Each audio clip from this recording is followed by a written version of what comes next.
Welcome. You with the nasty past, and I'm back with another extra, extra, extra.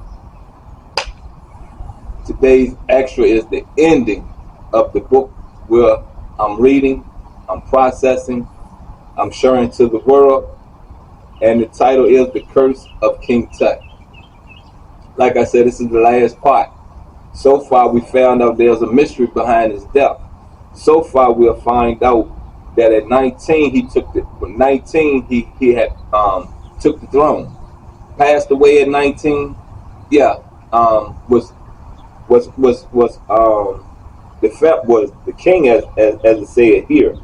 You know what I mean? But died at 19. You get what I'm saying? So was at the throne at a very early age. You got what I'm saying? And all I can say is this to you right here. You got what I'm saying? Most of our pharaohs, our kings, they was young. You know what I mean? Their dads went into war or their moms had died off. But with no further delay, let's get into the last part of the curse of King Tut. A few months later, after opening the tomb, Lord Carnarvon became ill and was rushed to Cairo. He died after a few days with no exact information how he died, but it seemed to be from an infection started by an insect bite. Even more strangely, when they unwrapped King Tut, they found an insect bite in the exactly same position that may have led Lord Carnarvon to his death. Was it just another coincidence, or was it the curse? Now that sounds like the soul, you know what I mean, of King Tut is actively in Lord Carnarvon. You get what I'm saying? And if that's not it, everything that has happened to King Tut will happen to Lord Carnarvon. Anyone that has trespassed over the no trespassing sign, and the sign read,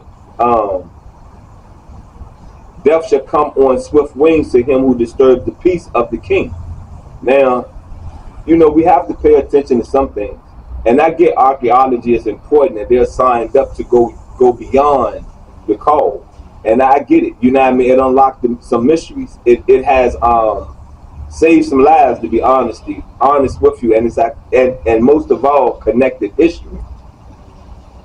By 1929, 11 people connected to the search of the tomb had died early on an unnatural causes, including two of Carnarvon's relatives.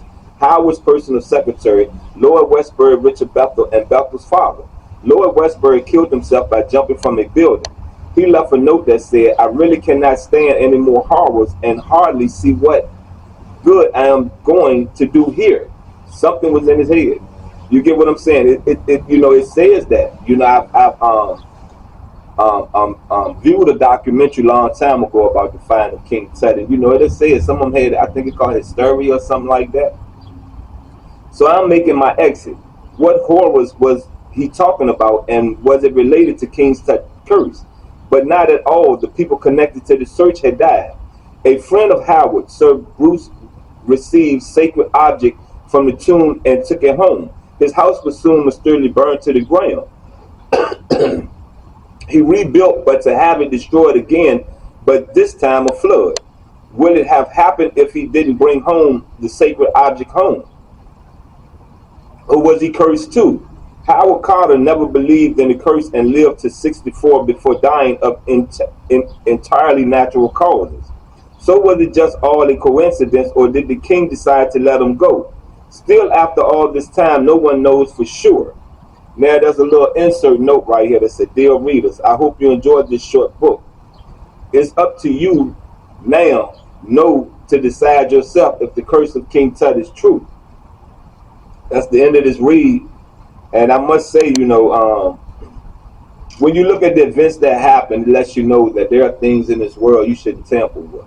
When you look at the events that's happened, you have to connect the dots and understand that the dig, that the king, that the treasure you found is cursed. You know what I mean?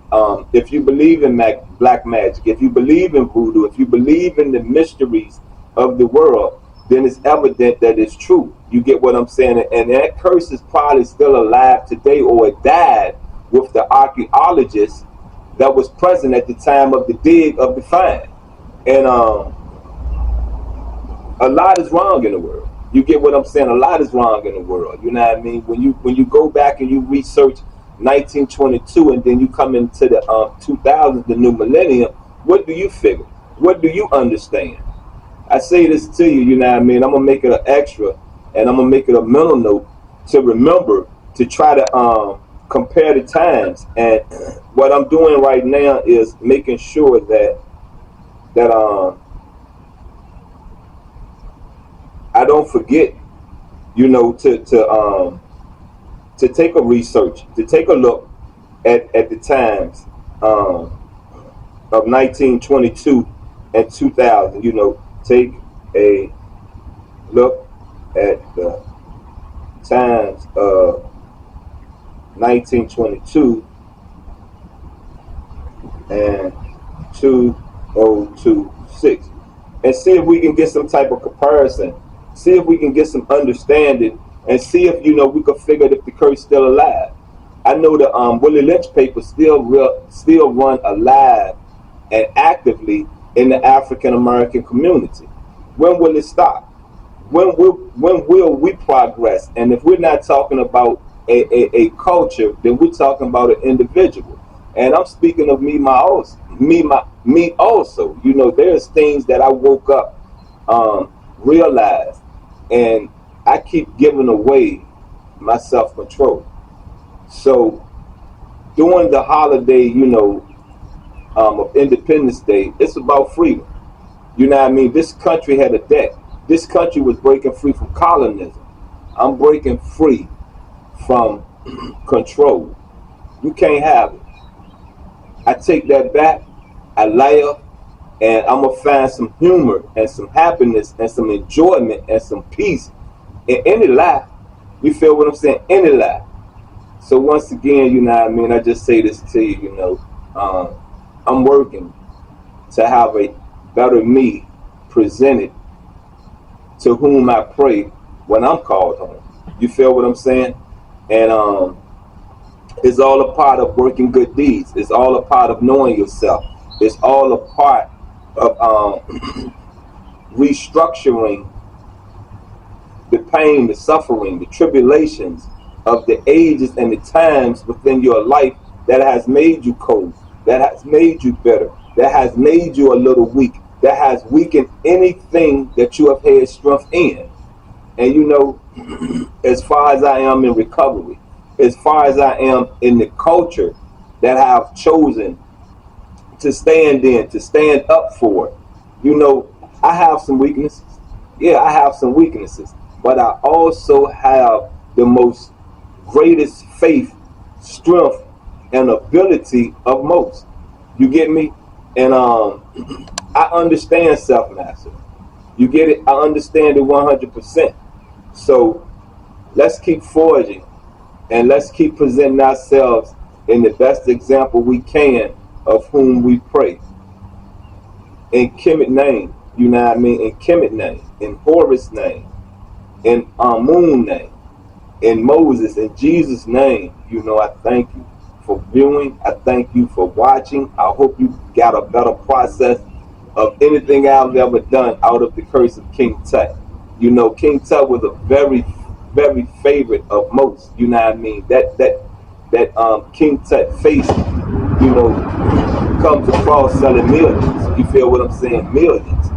And people have gotten rich off the culture, very rich off the culture. And you know, I just ask of people to understand the ancestors, you know, just not the networking.